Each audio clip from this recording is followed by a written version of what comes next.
It's a rich, chocolatey, gooey pie that tastes as decadent as it looks. The classic Mississippi mud pie with a Utah twist. Becky Low is calling her version the Bear River mud pie. And Becky, if I know you have a story about this. Why Bear River? Okay, let's start with the Mississippi mud first. Okay, we'll start with Mississippi. Yeah, it's named for the mud in the Mississippi River, you know, that dark, gooey mud.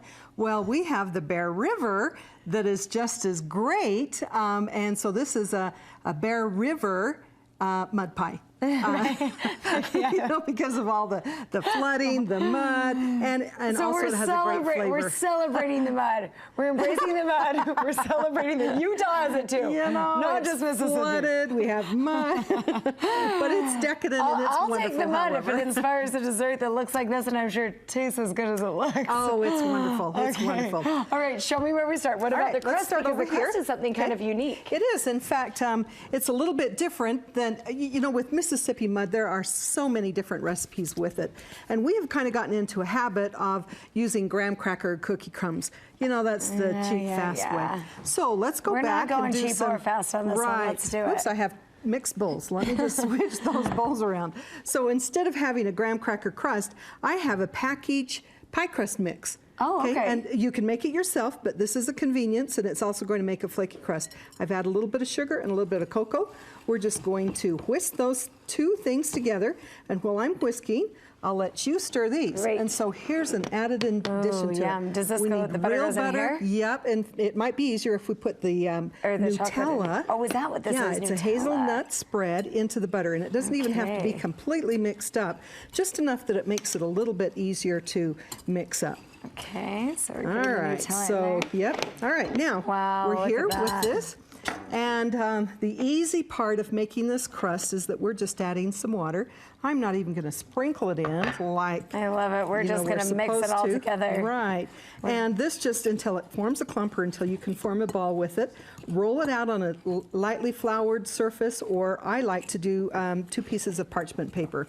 Okay, then what we're going to do is put it into a pie plate. This is the crust. Oh, I love this. Look at how this turned out. Graham cracker, it's actually a nice, wonderful, gooey, chocolatey. So it's layers of chocolate. Yes, that's why we love the mud pie. This pan is a little bit higher than this one, and you want that crust to stand up because it's kind of a custard that we're making. Okay, so it kind of needs to hold it in. Right. Gotcha. Okay, so this one's ready to go. Okay. All right. Now what do we do with this? Here's our ingredients. Okay. Now before we stir that into here, what I have is some sugar, and it's basically a nice egg custard. So more cocoa. Okay. And we're using a Dutch processed And why cocoa. do you like that? Oh, it has more flavor. It's part of the way, it's the way that it's processed, so there's an extra step with it.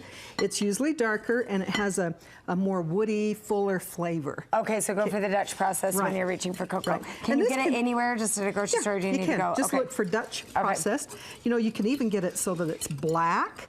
And that black is what we make with Oreos. Oh, so there you go. I never know that. Look at that. We're adding some eggs to it. I'm just going to kind of whisk those in.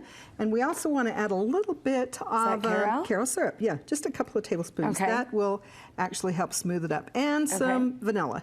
Little vanilla. Yep. I've gotcha. Yep, we'll stir those two things in. Whisk those together just until my eggs are beaten up. And are we putting this Nutella mixture in there too? Yes, yes. And so the Nutella, that hazelnut, just adds this depth of flavor that we don't have. So fun with just the chocolate. Yeah, yeah. So I'm going to finish stirring that up with a spoon. Okay, go ahead and add the Nutella and butter, the richness of the butter. And you know, mixing the Nutella with the butter just also helps that to mix in a little bit easier. Look at that. Gosh, and that is looking so layers, you know, it's delightful. layers inside, it's layers outside. Look at that. It's just it's really a decadent. It's looking like a brownie mix. It's kind of that same consistency. Only it's very gooey. Which I would prefer any day of the week. We just simply put it into our pie plate. Okay. And when you put this in, you think, oh my goodness, it doesn't fill it up. Well, because of the eggs, it is going to rise. And because of the sugar, it kind of bubbles up, and it's not going to completely run out. Okay, and I know this is going to stay gooey. How long do we bake it for? Okay, we bake it for about 45 minutes, and it's gooey, and so you might think, oh, how in the world do I tell if it's done? And you know I dug through all the drawers to find this because I'm not letting this thing go untouched. There you go. You bet. Okay, and so it is quite gooey though. I mean, it looks, how do you know if it's done and not undercooked? Okay, I like to use an instant read thermometer, make sure that the 45 minutes is usually pretty good. Or if you have the, isn't that nice and gooey? I'll be finishing that gooey after the mud, break. but it's wonderful. Oh, but it's so also good. an instant read thermometer, 160 degrees, and then you make sure that those eggs are completely cooked. Serve it with layers, so real whipped cream or some ice cream, a scoop of ice cream with it. I'm It's gonna go rich. for that whipped cream. It looks lovely. Cut it up into 12 pieces. Becky, you don't have to eat the you whole are the thing. master of the mud pie. I don't care if it's from Utah or Mississippi. I will take it. It's delicious. Good. Thank you so You much, bet. Becky. You bet.